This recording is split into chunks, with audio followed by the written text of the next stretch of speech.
Hi guys, আশা করি আমিও ভালো আছি, তোমরাও ভালো আছো। আমি এখন রেডি হয়ে গেছি, এক জায়গায় বেরোবো। এক জায়গায় বেরোবো। আজকে আমি পনির রান্না করেছি।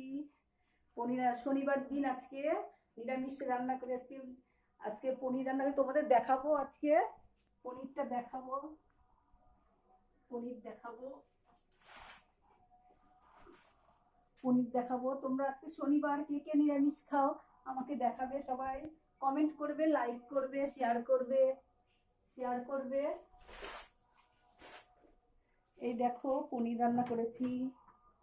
আর বেশি কিছু রান্না করতে পারিনি, এক জায়গায় বেরোবো তো, এর জন্য পনিরটা তোমাদের সঙ্গে শেয়ার করছি। এই দেখো পনির। এই দেখো, তাড়াতাড়ি করে রান্না করে দিলাম।